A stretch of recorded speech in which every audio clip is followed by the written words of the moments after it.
8. Zombie foot. A mother of 5 who claims to have been attacked by the UK's most poisonous spider while in the hospital is thinking about having her leg amputated. In 2017, just days after a false widow bit her twice, 41-year-old Gemma Hunter's foot swelled up, leaving her in excruciating pain. She suffered from cellulitis, a condition related to meningitis, in an inch-long hole in her right foot that was caused by the bite. The wound was still open 8 months later, and as a result, Gemma lost her employment and received a notice to vacate her residence. The only poisonous spider indigenous to England is the false widow, a relative of the deadly black widow. Its bite generally resembles bee or wasp stings.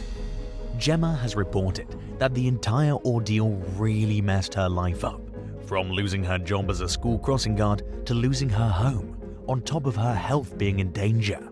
She also claims the bite has landed her in financial debt, which has never been an issue for her before. Gemma was bitten in September 2017 after spending roughly a week at the bedside of her ill son in the Royal Blackburn Hospital. She was sitting next to him, keeping an eye on him after being admitted with terrible chest pains. Then, Gemma said she fell asleep laying next to her son's bedside with her foot propped on a chair. Earlier in the day, she had opened a window to let a breeze in. She woke up in the middle of the night and noticed the spider on her foot. She said she'd seen it before but considered it harmless and thought nothing of it. At first, she shook her foot to get it to come off. When that didn't work, she tried to brush it off with her hand, which is when she was bitten twice. Gemma from Rossendale Borough in Lancashire, UK, has since contemplated asking doctors to amputate her zombie foot because all she wants is to return to normal life. 7. A horrible realization. At the University Community Hospital in Tampa, Florida, 52-year-old Willie King underwent surgery to amputate one of his legs in 1995. The nurse in the operating room who was reading King's file started to tremble and weep as Dr. Rolando R. Sanchez cut through King's leg. And it was at this moment that the doctor came to realize that he had started amputating the wrong appendage. And unfortunately, he concluded that it was too late to undo the damage that had already been done. According to Dr. Sanchez, he mistakenly thought he was amputating the right limb due to King's diseased leg's condition and an oversight by other medical staff. He further claimed that the wrong leg had already been sanitized and prepared for surgery by the time he reached the operating room. Before this incident, one of Dr. Sanchez's patients complained that the doctor had wrongfully cut off her toe while performing an operation to remove sick tissue from her foot. In the end, the doctor was fined and he received a 2-year suspension of his medical license. Additionally, King received a payment of $900,000 from the hospital, as well as a settlement of $250,000 from the surgeon himself. 6. Pancuronium pandemonium. Dialysis was necessary for 79-year-old Richard Smith because of his renal condition. Smith first noticed his shortness of breath in 2010 while he was receiving one of his treatments.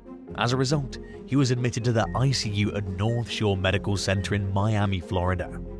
The following day, one of his nurses gave him an antacid because he'd stated he had a stomachache.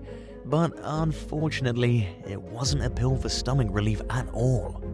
Instead, the nurse had given him a paralytic and muscle relaxant known as pancuronium. It can be used to induce skeletal muscle relaxation during anesthesia for intubation if given a small dose. It's also the drug given to those receiving the death penalty. In the 3-step process, it's the first step as it causes muscle paralysis and respiratory arrest. And so, sadly, Smith became unresponsive after being given the wrong drug. The mix-up was caused by the similarity between the packaging of the antacid and that of the paralytic. Although doctors were able to resuscitate Smith, he remained in a vegetative state until his death 1 month later due to his lack of brain activity. The Smith family, along with their lawyer, were left confused as to how this sort of thing could have happened. Nurses are typically required to follow a number of steps before administering medications to a patient, and by giving the wrong one, all these procedures must have been disregarded. Andrew Yaffa, the family lawyer, claimed that the nurse didn't even look at his chart to see what he was supposed to be taking and didn't match his ID bracelet with the medication she gave him. To make matters even worse, the nurse continued to work on that same floor. She was fined $2,800 and was forced to go through training again, but afterward she was sent right back to work, according to a source. Since then, they've restricted access to pancuronium to anesthesiologists and have taken it out of every hospital nurse's station. So, hopefully this incident won't repeat itself in the future. 5. Hospital-acquired infection. 9-year-old Alyssa Hemmelgarn became sick on a ski trip with her family in 2007. She developed sores that weren't healing and had swollen glands that were painful. Carol, Alicia's mother, assumed that because of the symptoms her daughter was showing, it was mono. But unfortunately, things were worse than the family knew. Alyssa ended up being admitted to a hospital in Denver. It was there that she received a diagnosis that's every parent's worst nightmare: leukemia. A child being diagnosed with cancer is devastating by itself. Surprisingly though, it isn't what claimed young Alyssa's life. The child appeared to be improving after receiving treatment for a week. Alyssa was able to move around the hospital with her mother and see a movie. But as night fell, her condition became increasingly worse. She soon started to have terrible symptoms. Doctors tried everything, but they couldn't save Alyssa, and she passed away shortly after. The real culprit, however, was a hospital-acquired illness called Clostridium difficile, C. diff, which had become worse with every passing day Alyssa spent in the medical facility. Before Alyssa passed away, no one had been able to identify the illness she was suffering from. The young girl was given Ativan after a doctor diagnosed her as anxious, which may have concealed her symptoms. The cost of treating serious illnesses like C. diff was another reason why nothing was done. Many doctors are hesitant to utilize antibiotics administered directly into a large vein through an IV unless it's absolutely required, because of the $50,000 expense. The hospital, according to Alyssa's mother, has subsequently implemented substantial improvements, including new protocols, child-specific early warning systems, a fast response line, and teams that can be called in by a patient's loved ones. 4. Botched surgery. Retired barber Stanwood Elkus underwent prostate surgery in Newport Beach, California in the early 1990s. On January 27, 2013, Elkus mentioned to a friend that urologist Dr. Ronald Gilbert had messed up the procedure and worsened his incontinence. The next day, Elkus arrived for an appointment with the doctor, but the former barber used a fake identity to book the medical meeting. Elkus then fired 9 shots into the urologist's body as he entered the examination room, ending his life immediately. Afterward, Elkus left the room and declared to everyone in the medical practice that he'd gone crazy and that the police should be called. He then waited in the building until the cops arrived. Within 8 minutes, the police showed up and arrested him. Elkus received a life sentence in prison, plus an additional 10 years because of the allegation of lying in wait. In a tragic turn of events, the shooting was a case of mistaken identification. There were no records of Gilbert being present for Elkus's prostate procedure, despite the fact that the man had been employed at the hospital at the time. He'd only assisted a team of doctors with Elkus's initial diagnosis of urethral stricture, but hadn't been responsible for the botched procedure. Elkus used his insanity as a defense to the first-degree murder charge that was brought against him, but the jury found that he was in the right state of mind at the time of the murder. A lawyer for the Gilbert family further proved that Elkus started organizing his affairs the week before the shooting and was aware of the ramifications of his choices. 3. Malpractice. When Jan Lehrman was taken into the emergency room in 1978 with a broken nose, Milwaukee plastic surgeon Glenn Tucker was there to help. She required emergency surgery, so Tucker gave Miss Lehrman pain medicine and got her ready for the operation. But unfortunately, he didn't give her nose the time it needed for the swelling to go down, and as a result, Lehrman woke up in agony. Following the surgery, Lehrman visited Tucker every single week for 2 months. Eventually, she had her second surgery, which wasn't helpful, as she complained more and more of not being able to breathe. She went to visit Tucker yet again, and while she was waiting for him in the exam room, Lemon blew her nose. To her horror, bright yellow pus was expelled from her nostrils. She expressed to him that she really felt like something was wrong, but Tucker dismissed her concerns by saying she was fine and even accused her of not wanting to get better. After that encounter, Lemon no longer felt comfortable with Tucker, and she even feared that something might be wrong with him. Before she left his practice that day, she made a new appointment, but with a new doctor. When she went to see her new physician, he gave her a proper exam, during which he found a festering piece of gauze that had turned yellow in her nose, purportedly left behind by Dr. Tucker months before. It was this reason that Lemon fought sinus infections and abscesses for weeks. Her nasal cartilage was so damaged as a result of Tucker's treatments that one side of her nose completely collapsed. And one morning, she woke up with cartilage protruding out from her skin. Tucker was the target of malpractice claims from more than a dozen patients. One man visited the doctor for a surgery because his arm was twitching. And sadly, the procedure went so poorly that his appendage had to be amputated above the elbow since he lost the use of the arm. Tucker vanished while out fishing in June of 1982 as the malpractice lawsuits piled up, and a funeral was performed a few days later. A reporter covering hospital illnesses found Tucker was still alive a few years later. But after another 20 years or so, the horrible doctor shot himself, his wife, and their cat, ending all three of their lives. 2. Dr. Death. Christopher Dunch was a surgeon in Texas who earned himself the title of a sociopath given to him by his angry colleagues. He would later be called Dr. D, which was short for Dr. Death, as he proved himself to be a clear and present danger to patients. Sadly, one of his victims would be one of his own best friends. Jerry Summers, longtime buddy of Dunch, trusted him to perform his much-needed spinal infusion. But sadly, Dunch caused massive bleeding during the surgery after he sliced into Summers' spine, hitting one of his major arteries. As a result, Summers was unable to move his arms or legs when he woke up. The man's ability to use his appendages was likely lost due to Dunch's decision to focus on other patients rather than getting scans to determine what was wrong with his friend. The entire incident rendered Summers a quadriplegic. The operation on another patient, Jeff Guildwell, however, ultimately ended Dunch's career. The rest of the surgical team had to physically hold Dunch to prevent him from finishing the procedure because of his bad performance.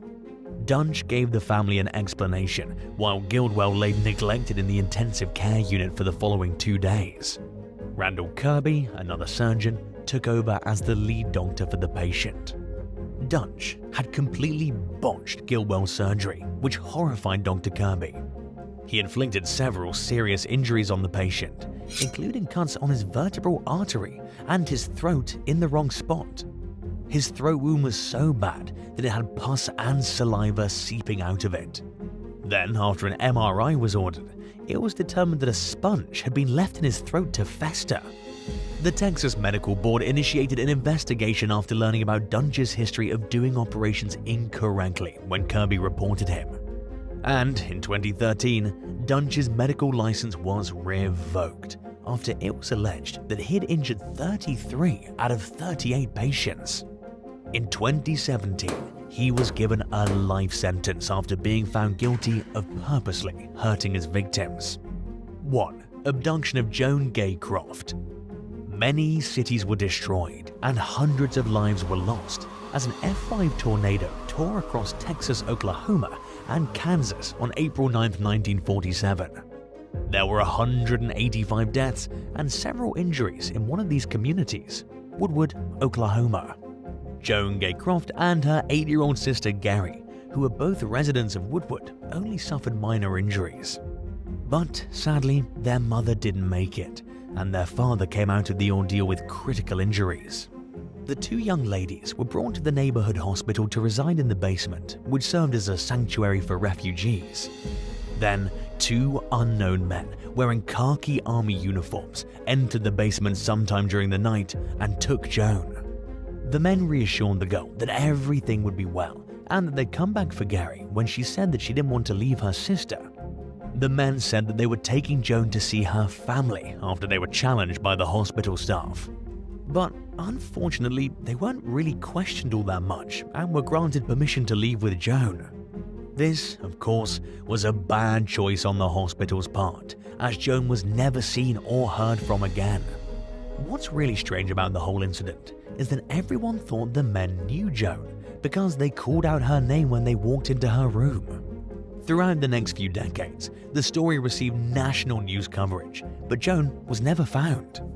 There were a few leads though, and in 1999, an editor for the Oklahoman received an email from a woman saying she was Joan.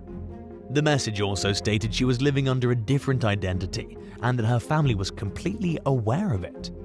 The woman said she'd like to set up a meeting, but suddenly she stopped communicating with the newspaper and never showed up for the interview. To this day, this puzzling abduction case remains unsolved.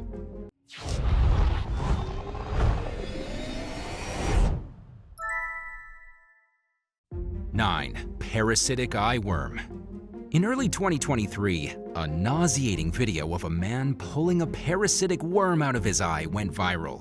Dr. Srikanth Shetty, who treated the patient in India, identified the species as Wuchereria bancrofti, which affects an estimated 120 million people throughout Central Africa, South and Central America, and Asia. It's one of 3 species of parasitic worm that cause a condition called lymphatic filariasis. The infection is rarely found in a person's eye and typically affects the lymph system.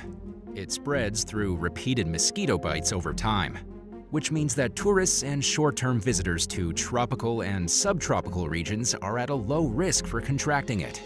After entering the body, the worms reproduce, causing millions of microscopic larvae to enter the bloodstream.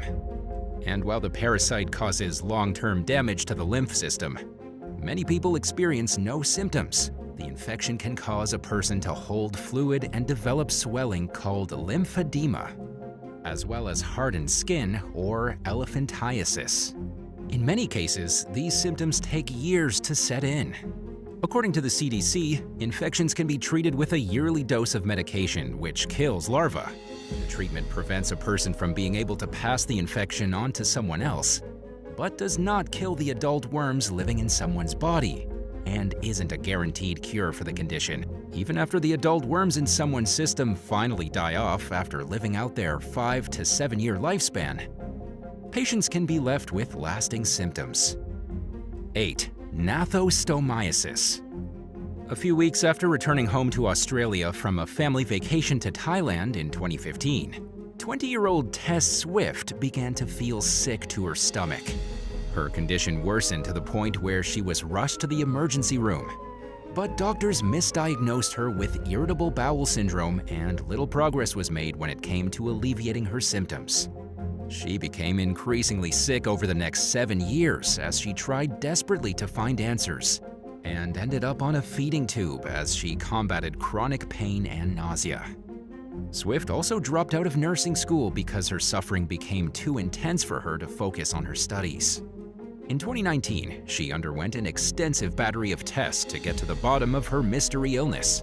But the COVID-19 pandemic delayed the delivery of the results. Finally, in 2022, Swift learned that she was suffering from a potentially fatal parasitic disease called gnathostomiasis. She underwent treatment to kill the parasite, but still suffered from the long-term effects of the infection, including internal damage, and has continued to use a feeding tube. Swift also struggles with depression and post-traumatic stress disorder brought on by the 7-year ordeal. Due to the damage caused to both her mind and body, she can only work part-time and has been unable to fully pursue a career. The parasitic worms that cause gnathostomiasis are mostly found in tropical and subtropical regions. They're especially prevalent in Southeast Asia, particularly Thailand. According to the CDC, most people contract the parasite by eating raw and uncooked freshwater fish, reptiles, birds, and other animals. Infections are uncommon in most Western countries, but are treatable when detected. Unfortunately, in Swift's case, it took so long to figure out what was wrong that the damage to her insides may be irreparable. 7. Brain-eating amoeba. A 59-year-old North Carolina man named Eddie Gray died in 2019 after visiting a water park in Cumberland County, where he unknowingly ingested a freshwater parasite called Negligent fowleri. Better known as the brain-eating amoeba, it causes a sudden, severe, and typically deadly brain infection after entering a swimmer's body through their nose. Of the 145 recorded infections in the United States between 1962 and 2018, all but 4 were fatal. Negligent fowleri itself is not exactly rare, but infections are. It won't infect a person who swallows infested water, and only enters the body when someone gets water up their nose. From there, it makes its way to the brain and starts eating away at the tissue. Symptoms include headache, nausea, and vomiting, and worsen rapidly once they set in, killing most sufferers within a week or 2. There's no way to eliminate the parasite from infested waters, so there are limited ways to prevent an infection. Health officials recommend avoiding freshwater bodies in hot weather, and when water levels are low, using a nose plug and avoiding stirring up sediment in shallow water. But no amount of caution can guarantee that an infection will be avoided, which means to go swimming at your own risk. Brain-eating amoeba infections in the US seem to be on the rise, according to experts, and while most cases occur in Florida and Texas, the microbe has started to wreak havoc in other states. In 2022, a child died from an infection in Nebraska, marking the first case of its kind in the state and the second to occur in the Midwest that summer. 6. Rat lungworm. 64-year-old Ben Manila and his wife, 57-year-old Eliza Lape, traveled from San Francisco to Hawaii for their honeymoon in 2017 and contracted a parasite called rat lungworm. Eliza was the first to experience symptoms before the couple left Hawaii, and Ben's symptoms began shortly after they returned home. Speaking with local station KHNL, Eliza described her worsening symptoms as feeling like somebody was taking a hot knife and just stabbing me in different parts of my body. Meanwhile, Ben's condition also continued to deteriorate, and he ended up in the hospital. The couple weren't sure how they contracted the parasite, which typically spreads to humans through the consumption of raw or undercooked infected snails and slugs. Some people experience few symptoms, while others become dangerously ill. And in some cases, rat lungworm has proven to be fatal. Eliza and Ben's cases were among 9 confirmed cases of rat lungworm in Hawaii that year, 8 of which required hospitalization. Thankfully, there were no fatalities. The parasite is endemic in the state, but is rare in the mainland US, where concerns of its spread have grown in recent years. Have you ever had a parasitic infection? Tell me about it in the comments below. But first, be sure to subscribe. 5. Crusted scabies. The term crusted scabies is cringeworthy enough on its own, but the actual infection is nothing short of horrifying. It's an extreme version of typical scabies and starts in the same way. When the microscopic human itch mite burrows its way under a person's upper layer of skin, where it proceeds to live and multiply. Scabies exists all over the world and does not discriminate between social classes. But people with weakened immune systems are particularly vulnerable. And the parasite is especially pervasive in crowded places with a lot of close contact, making places like prisons and nursing homes the perfect breeding ground for scabies. In 2015, a woman named Rebecca Zenny died at age 93 at a nursing home in Lafayette, Georgia. A lawsuit filed by her family after her death claimed she had been living there for 5 years and had developed a case of crusted scabies that was so severe, one of her hands turned black and her fingers nearly fell off. The infection eventually caused deadly bacteria to enter Zenny's bloodstream. Scabies is treatable with the use of prescription medications. Left untreated, a crusted scabies infection will only get worse and more contagious. And that's exactly what happened in Zenny's case. according to Mike Prieto, the lawyer who represented her family in the lawsuit. He accused the nursing home, which had a history of violations, of neglecting Zenny when she was in desperate need of treatment, causing her to spend the last 6 months of her life in excruciating pain. Prieto blamed the for-profit nursing home structure. More specifically, the tendency of these facilities to understaff in order to maximize the amount of money they make for Zenny's death. 4. Cyclospora cayetanensis. In July of 2018, McDonald's temporarily pulled its salads from the menu at 3,000 of its restaurants across the United States after customers in Illinois and Iowa contracted a parasite called Cyclospora cayetanensis. The microscopic organism contaminates food and water through feces and causes a non-fatal but highly unpleasant illness called cyclosporiasis. Diarrhea, bloating, cramping, nausea, and low-grade fever are the most common symptoms, with more severe cases accompanied by vomiting, muscle aches, weight loss, and really bad diarrhea. Symptoms typically appear around a week after being exposed. Cyclospora cayetanensis is endemic in tropical and subtropical climates, but it was practically unheard of in most developed countries until the 1980s and 90s, when contaminated produce led to several outbreaks. It's also sometimes responsible for a condition commonly known as traveler's diarrhea, which results from the increased exposure to the parasite that often comes with traveling.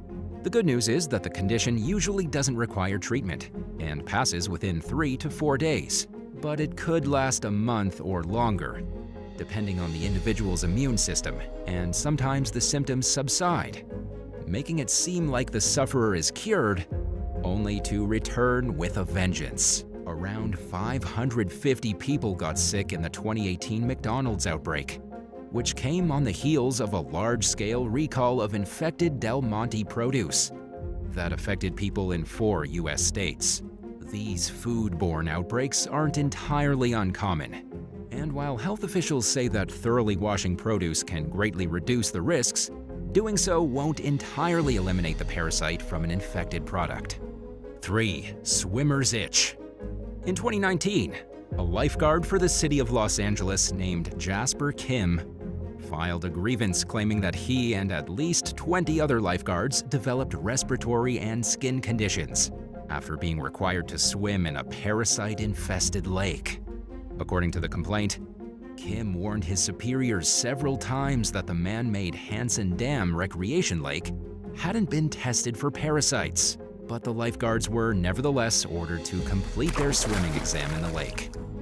22 people came down with swimmer's itch, a rash caused by an allergic reaction to parasites that are released into the water by infected snails. According to the CDC, the parasite prefers to infect certain birds and mammals, including raccoons, muskrats, ducks, and geese. But it doesn't discriminate against humans when the opportunity to infect one arises. These microscopic creatures burrow their way under a swimmer's skin, causing itching, burning, and blisters. Medical treatment isn't always necessary. Because the parasites can't survive in humans, they die shortly after infecting a person. Kim claimed that he and others needed medical treatment, but weren't allowed to use their allotted sick days during their recovery. In the complaint, the lifeguards called on the Parks and Recreation Department to test all the city's bodies of water, to discipline the superiors who ordered the lifeguards to take the test, and to restore their lost benefits and wages. 2. Dirofilaria repens. Commonly known as heartworm, the Dirofilaria repens is a long parasitic roundworm that typically infects carnivorous mammals including dogs, cats, wolves, coyotes, foxes, muskrats, and sea lions. It's spread by mosquitoes and occasionally finds its way into the human body. But in these cases, it does not survive past the larval stage. After traveling to a rural, mosquito-riddled area outside Moscow, a 32-year-old woman noticed a migrating blemish that moved all over her face. It first appeared under her eye, then migrated to her lip and elsewhere. The symptoms were mild, consisting of occasional burning and itching.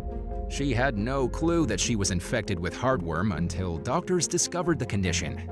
Vladimir Kartashev, who led the study on the woman's case, told the Washington Post that heartworm parasites are an emerging disease in Western Russia and its neighboring countries, with over 4,000 cases being reported between 1997 and 2018. The particular species that was observed in the Russian woman's case is not known to exist in the United States, where the only recorded heartworm presence is a species called D. tenuis. Doctors surgically removed the worm from her face, and she went on to fully recover. 1. Echinococcus granulosus. Commonly known as the hydatid worm, hyper tapeworm, or dog tapeworm, Echinococcus granulosus typically infects the small intestines of canines, where it lays eggs that are deposited through the dog's feces. The egg-laden feces then gets consumed by an intermediary host, usually a livestock animal like a cow or a sheep. After hatching inside the intermediate host's body, the larvae travel through the animal's bloodstream and embed themselves in its organs. A dog or other primary host then eats the infected meat, starting the cycle all over again. In a rare instance of hydatid worms infecting humans, 2 hunters in New Hampshire contracted the parasite in late 2022 after butchering a moose with their dogs nearby. The dogs most likely consumed infected moose meat and either licked themselves, then licked their humans, or otherwise somehow exposed the hunters to the tapeworm's eggs. Humans can suffer from 2 different types of hydatid disease.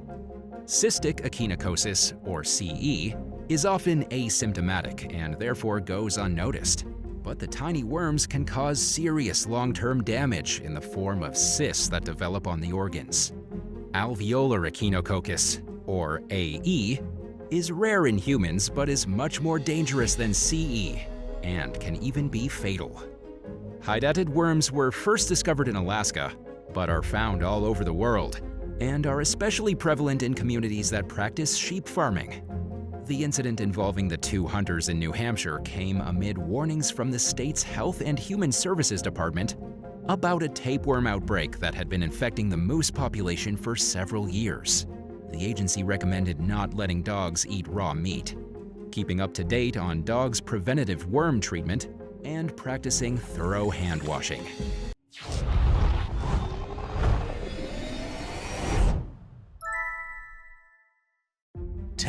Neve Loader. Traveling to get surgeries and other procedures done, a practice known as medical tourism, is becoming increasingly popular, especially among Westerners looking to escape the sky-high prices of treatment in their home countries. In 2022, a 25-year-old college student from Australia named Neve Loader traveled from the Greater Perth area to the Indonesian island of Bali to get some minor dental work done. The procedure occurred without any apparent complications, and Loader was pleased with the results. But something went terribly wrong afterward, and she was found dead in the bathroom of her hotel room. An autopsy was finally performed 2 weeks after she passed away, but the findings were inconclusive, bringing authorities no closer to determining the young woman's cause of death. A police spokesperson said that investigators have questioned at least 7 people, including hotel employees, the dentist who worked on Loader's teeth, and a tattoo artist. For now, her death remains shrouded in mystery. 9. Tourists kidnapped after missing tummy tuck appointment. On March 3, 2023, 34-year-old Latavia McGee drove from South Carolina to the Mexican city of Matamoros with her close friends Eric Williams, Shahid Woodard, and Zindel Brown to get a tummy tuck. It was her second time traveling to Mexico for a cosmetic procedure, and she wasn't expecting anything to go wrong. But this time was different. She got lost just minutes after crossing the border from Brownsville, Texas, had no phone service, and ran late for the appointment as the group tried to figure out where they were going. Suddenly, the driver of the car behind their rented van started honking their horn. Zindel Brown saw that someone in the vehicle had a gun and warned his group not to stop driving. Gunfire rang out, and the friends were ambushed by armed men in broad daylight. Brown, Shahid Woodard, and Eric Williams were shot. The gang forced the group into the bed of a pickup truck at gunpoint and carried the 3 others, then drove away from the scene. A short while later, Brown and Woodard succumbed to their injuries. McGee and Williams were held captive for the next 4 days alongside the bodies of their dead friends, while they were moved between various locations and interrogated. At one point, they were taken to a clinic where Williams received some crude stitches to his gunshot wound. He received no anesthesia, and the person treating him didn't look for the bullet before stitching his leg up. After realizing that the victims had no intentions to meddle with their illicit business, the kidnappers let the survivors go, leaving them next to a shack along with the remains of Brown and Woodard.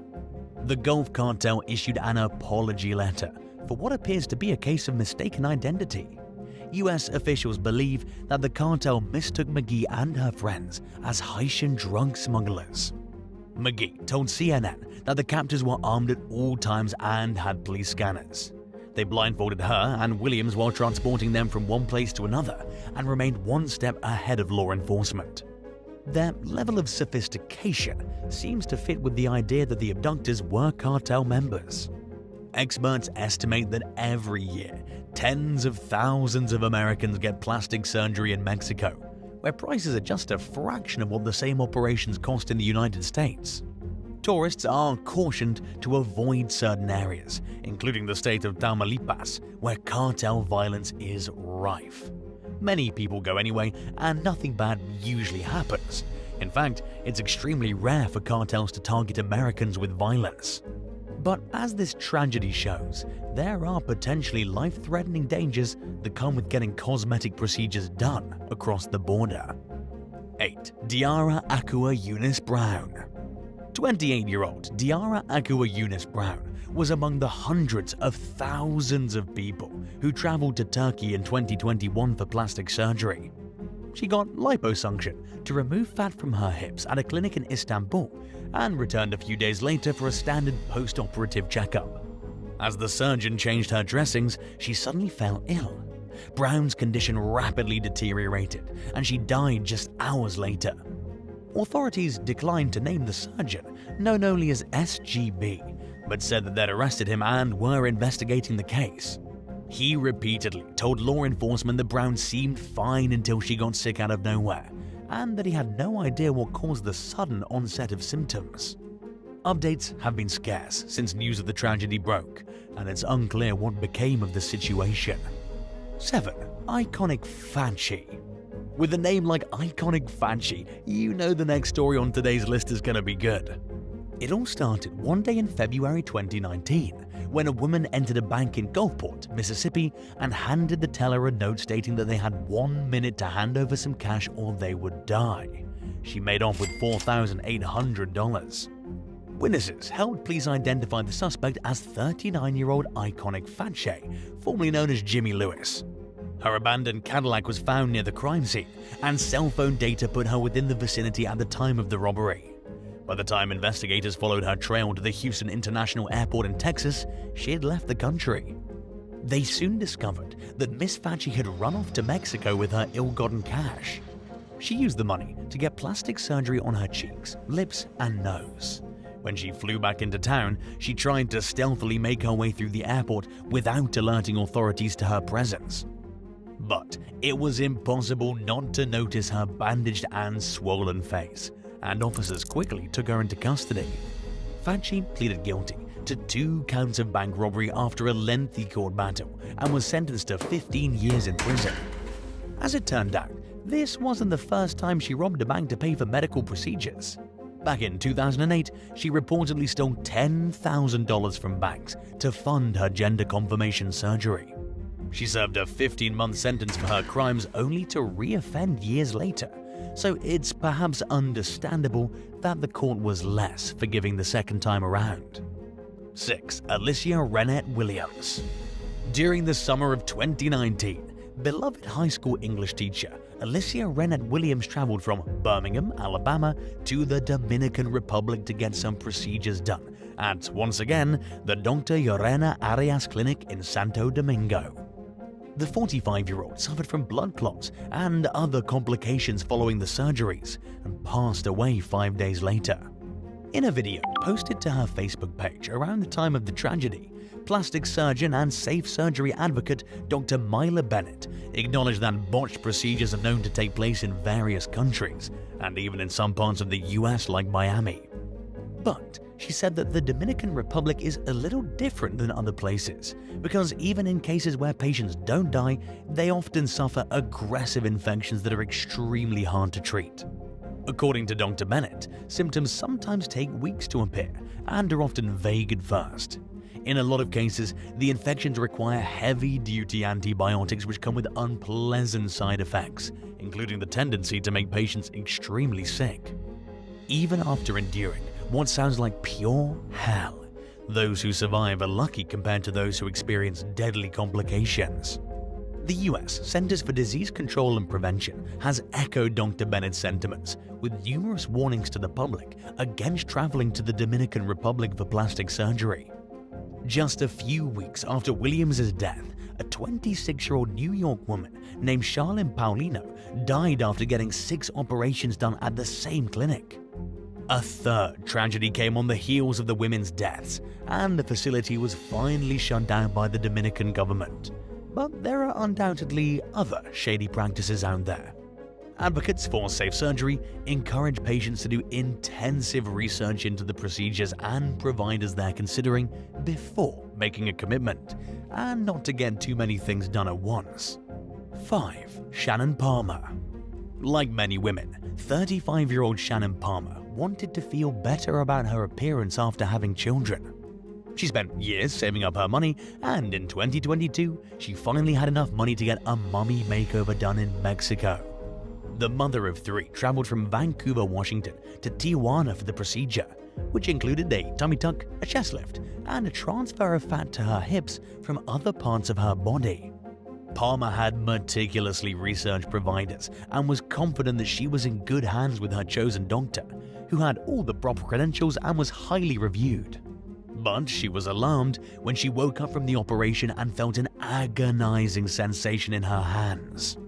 Nothing had gone wrong with the actual mummy makeover, but Palmer's fingers were in excruciating pain.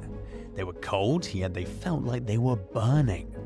She didn't find out why until the next day, when the doctor explained that a member of the surgical team had placed saline bags in her hands to keep them warm, but had failed to check the temperature of the bags first.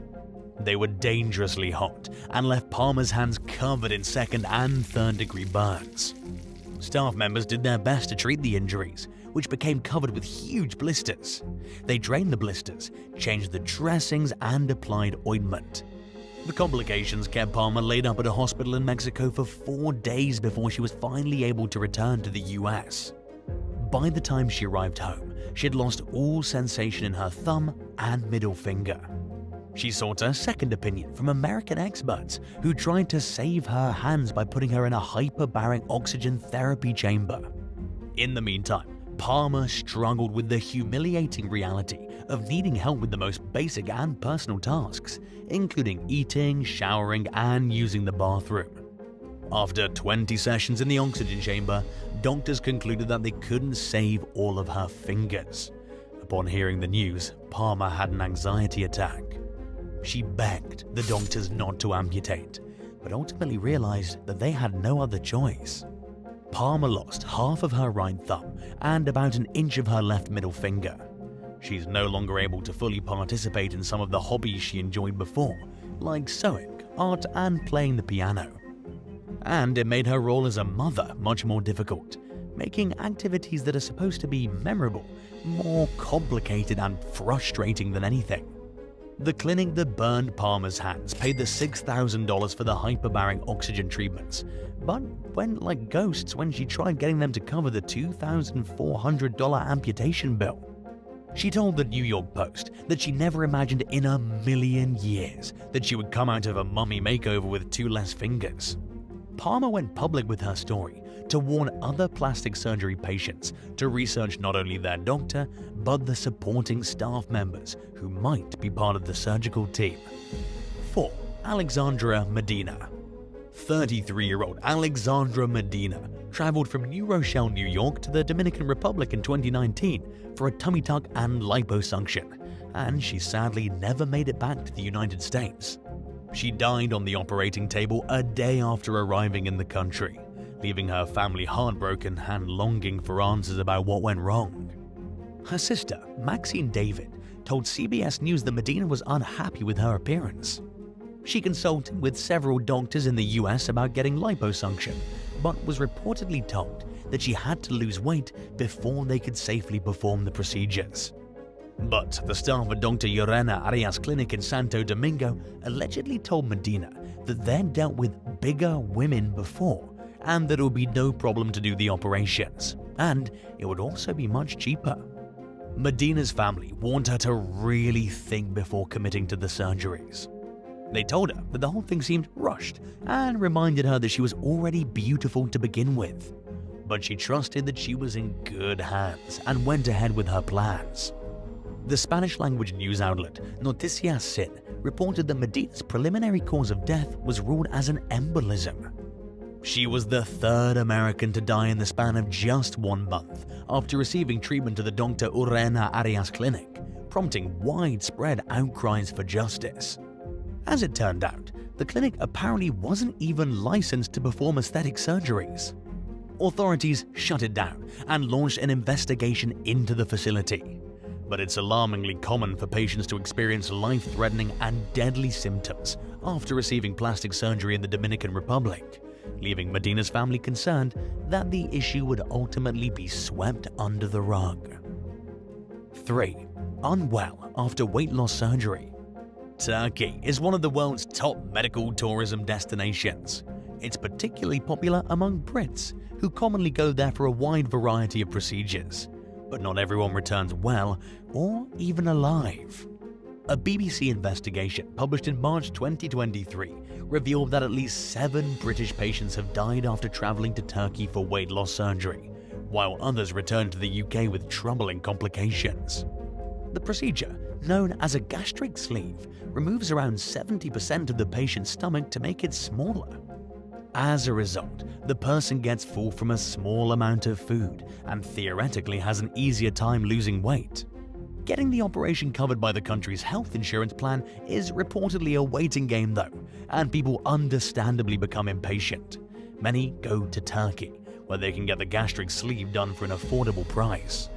One woman, known only as Katie, traveled to Turkey for her operation in 2021.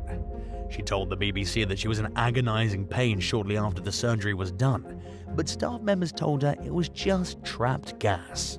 Katie made it back to the UK, but the trip was excruciating. A few days after arriving back home, she was rushed to the hospital with a life-threatening sepsis infection and pneumonia. She spent the next year in and out of the hospital battling 6 separate sepsis infections and other complications. Doctors ended up removing her entire stomach, and the effects have been devastating. Plagued by constant exhaustion, Katie was forced to give up her career caring for the elderly and is no longer able to live a normal life. She described her decision to get weight loss surgery abroad as life-ruining and the worst mistake she's ever made. National Health Service consultant Dr. Sean Woodcock told the BBC that a very unwell patient arrives at Newcastle Airport from Turkey with surgical complications once a week on average.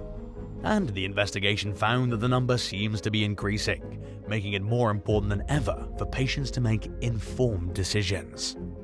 2. Laura Avila. Nose jobs are a lot cheaper in Mexico than the United States, and Texas is right next door to the country. So, it made sense when Dallas real estate agent Laura Avila decided to travel across the border for a rhinoplasty in 2018. The 36-year-old went to the Rhino Center Clinic in Juarez with fiancé Enrique Cruz to get the operation done along with some breast augmentation work. She went into cardiac arrest for 4 minutes during the procedure and was put in a medically induced coma to prevent further damage. But the damage was done. After realizing there was nothing more they could do for her, doctors took Avila out of the coma and put her on life support. Avila spent 4 days at a Mexican hospital before being transferred to a hospital in El Paso, where staff members gave her family the painful options to either let her go in peace or have her physically here.